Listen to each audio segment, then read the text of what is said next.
Hello friends, बात करते हैं कुछ महत्वपूर्ण उपनाम, कथन और पुस्तकों की जो हर एग्ज़ाम में यहाँ से एक या दो क्वेश्चन आराम से मिलता ही है। तो इसलिए एग्ज़ाम को देखते हुए बहुत इंपॉर्टेंट हो जाता है और वीडियो के साथ आप बने रहें। अच्छे अच्छे क्वेश्चन हैं। स्टार्ट करते हैं फर्स्ट क्वेश्चन की तरफ। वर्षों पहले हमने नियति के साथ एक वादा किया था और वह वादा पूरा करने का समय आ गया है। यह शब्द 14 अगस्त 1947 की रात को किसने कहे थे? एग्जामिनर ये भी पूछ सकता है 14 अगस्त की रात को कौन से शब्द बोले गए थे। तो ये भी आपको ध्यान रखना है, अच्छे से रीड करके जाना है। तो इसका राइट आंसर क्या हो जाता है? तो ऑप्शन सी हमारा राइट हो जाता है। यहाँ पर जवाहरलाल नेहरू ने 14 अगस्त की रात को बोला था, वर्षों पहले हमने नियति के साथ एक वादा किया था और वह वादा पूरा करने का समय आ गया है। तो इसका राइट आंसर जवाहरलाल नेहरू हो जाता है। मोस्ट इंपॉर्टेंट क्वेश्चन था, एग्जाम में बहुत बार देखने को मिले हैं।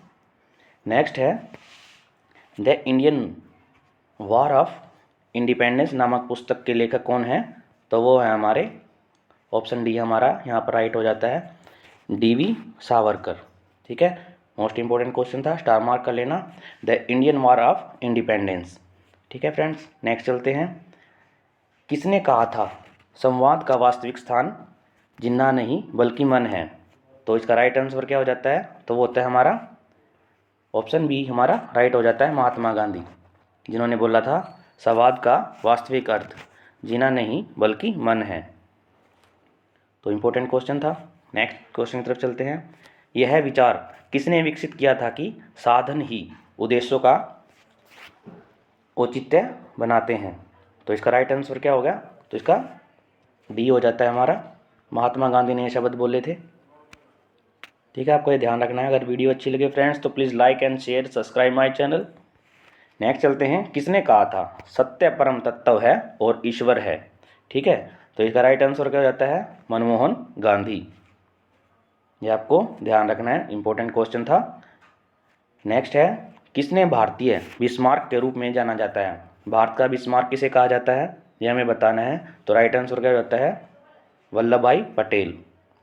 इसको भारत का बिस्मार्क कहा जाता है। ऑप्शन ए हमारा राइट हो जाता है यहाँ पर। नेक्स्ट है, निम्नलिखित कांग्रेसी नेताओं में से किसको महान वृद्ध पुरुष कहा जाता है, ये हमें बताना है। तो वो थे हमारे दादा भाई नारोजी। महान वृद्ध पुरुष के नाम से इसको जाना जाता है, दादा भाई नारोजी। नेक्स्ट है, भारत का दादा ग्रैंड ओल्ड मैन किसे कहा जाता है? तो वो कहा जाता है दादा भाई नारोजी के। मोस्ट इंपॉर्टेंट क्वेश्चन है, ग्रैंड ओल्ड मैन दादा भाई नारोजी को बोला जाता है।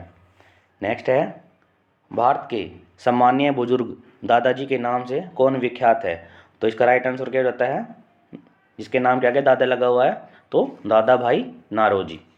ठीक है फ्रेंड्स, बहुत बार क्वेश्चन आ चुका है ये। नेक्स्ट है, भारत में राष्ट्रीय आय का आकलन सबसे पहले किसने किया था? तो किसने किया था सबसे पहले? वो भी दादा भाई नारोजी ने किया था। मोस्ट इंपॉर्टेंट क्वेश्चन है, फर्स्ट टाइम राष्ट्रीय आय का आकलन। नेक्स्ट क्वेश्चन की तरफ बढ़ते हैं। ब्रिटिश संसद का सदस्य बनने वाला पहला भारतीय कौन था? तो वो भी हमारे दादा भाई नारोजी थे। एक ही क्वेश्चन बार बार रिपीट होते हैं, ये आपको ध्यान से जाना है इनको तैयार करके। नेक्स्ट क्वेश्चन है, ब्रिटिश हाउस ऑफ कॉमन्स में चुने जाने वाला पहला भारतीय कौन था? तो वो थे हमारे दादा भाई नारोजी। इनसे बहुत क्वेश्चन आते हैं, इसलिए इम्पोर्टेंट है। भारत में ब्रिटेन की ओर संपत्ति के अपवहन का सिद्धांत किसने प्रतिपादित किया था? तो वो है हमारे दादा भाई नारोजी। ये भी इम्पोर्टेंट क्वेश्चन है। नेक्स्ट है, ब्रिटिश साम्राज्यवाद के दौरान भारत का आर्थिक अफवाह का सिद्धांत किसने प्रस्तुत किया था? तो वो भी दादा भाई नारोजी ने किया था। नेक्स्ट इंपॉर्टेंट क्वेश्चन है, सूची बतानी है, मिलान करना है हमें। ठीक है, ये है उपनाम और ये हैं इनके नाम। तो फर्स्ट क्वेश्चन है, मदन मोहन मालवीय का उपनाम क्या था? मदन मोहन मालवीय का उपनाम क्या था? तो वो था महामन। तो ये राइट हो जाता है। वल्लभ भाई पटेल का सभी को पता है, लौह पुरुष थे ये। नेक्स्ट है दादा भाई नौरोजी को क्या बोला जाता है? भारत का वृद्ध व्यक्ति। और लास्ट बचा है अब्दुल गफ्फार खान को बोला जाता था सीमांत गांधी। नेक्स्ट क्वेश्चन की तरफ चलते हैं। ऑप्शन ए यहाँ पर राइट हो जाता है। नेक्स्ट क्वेश्चन है गांधी को माना जाता था एक दार्शनिक अराजकतावादी। ऑप्शन ए यहाँ पर राइट हो जाता है। नेक्स्ट है जब महात्मा गांधी की हत्या हुई तब उसने कहा था कोई विश्वास नहीं करेगा कि मेरे शरीर और आत्मा वाला कोई आदमी कभी इस धरती पर चला था। ठीक है फ्रेंड्स, इसका राइट आंसर क्या होगा? तो ये बोला था अल्बर्ट आइंस्टीन ने।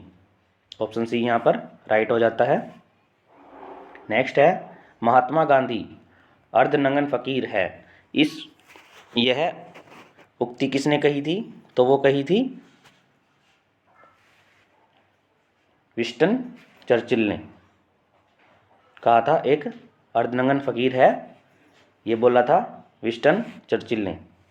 नेक्स्ट है करोगे या मरोगे, गांधी जी ने राष्ट्र को यह मंत्र किस जन आंदोलन के अवसर पर दिया था? तो वो दिया था भारत छोड़ो आंदोलन पर। ऑप्शन सी यहाँ पर राइट हो जाता है। नेक्स्ट है करो या मरो का नारा किसने दिया था? तो वो भी महात्मा गांधी ने दिया था। ऑप्शन डी यहाँ पर राइट हो जाता है। नेक्स्ट क्वेश्चन है इनकलाब जिंदाबाद का नारा किसने दिया था? बहुत बार क्वेश्चन आता है ये, तो हमारे भगत सिंह, इसका राइट आंसर हो जाता है। नेक्स्ट है वापस वेदों की ओर चलो, यह आह्वान किसने किया था? तो ये किया था स्वामी दयानंद सरस्वती ने। मोस्ट इंपॉर्टेंट क्वेश्चन है, बार बार पूछा जाता है। वापस वेदों की ओर चलो, यह नारा दिया था स्वामी दयानंद सरस्वती ने। नेक्स्ट है राष्ट्रीय संघर्ष के दौरान प्रसिद्ध समाचार पत्र केसरी का संस्थापक उत्पादक कौन था? तो वो थे हमारे लोकमान्य तिलक। ठीक है, केसरी का संपादक था ये लोकमान्य तिलक। नेक्स्ट है भगवत गीता का अंग्रेजी में अनुवाद करने वाला पहला यूरोपियन कौन था? मोस्ट इंपोर्टेंट क्वेश्चन है, स्टार मार्क कर लेना। तो वो थे हमारे चार्ल्स विकिंसन। ऑप्शन सी यहाँ पर राइट हो जाता है। गांधी जी ने किस धार्मिक ग्रंथ को अपनी माता कहा था? तो वो है Bhagavad Gita. Most important question था। फ्रेंड्स, अगर वीडियो अच्छी लगे तो like and share and subscribe my channel. Thank you all of you for watching this video.